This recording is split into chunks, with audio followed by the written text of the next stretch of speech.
Several businesses in Courtenay dodged another bullet today as rising rivers stayed within their banks and did not overflow. The area was under a flood watch. While the worst might be over, parts of Courtenay will remain under a flood alert right through Monday. Dean Stoltz reports. With relentless heavy rains falling for the last 2 days, the BC River Forecast Centre is particularly concerned about the Solom River running from high on Mount Washington and joining the Puntledge River in Courtenay. It runs high, fast and dirty all day long. To help the potential flood risk, BC Hydro turns off its generating station on the Puntledge, which helps keep the water in it down, and the dam on the Comox Lake Reservoir is also closed.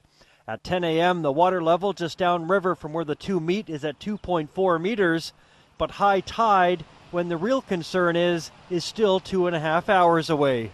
And the businesses that be the most affected, which would be the Puntledge area, the area across the road from the CRA where the link is, and some of those businesses are all aware. They've all got sandbags.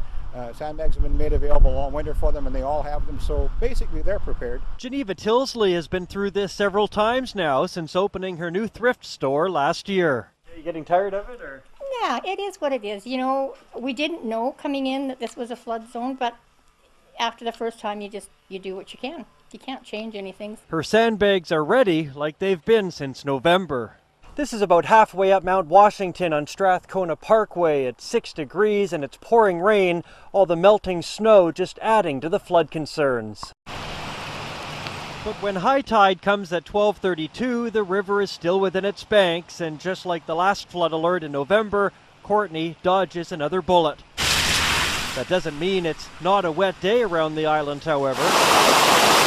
Drivers had to avoid minor flooding at least on Highway 19 south of Union Bay, and on the west coast in Zabelis, where the Zabelis River was under a flood warning, 297 millimeters of rain fell over a 24-hour period beginning Tuesday morning. Back in the Comox Valley, this huge 2-day storm has been sort of good news for Mount Washington. Yeah, in the last 24 hours we've had 66 centimeters of snowfall, and in the last couple hours we've seen a temperature spike. It was kind of mixed snow and rain down low, and then we're getting a bit of rainfall right now, and the freezing levels are supposed to drop later tonight. No major flooding is expected, but the city of Courtenay has extended its flood alert through Monday.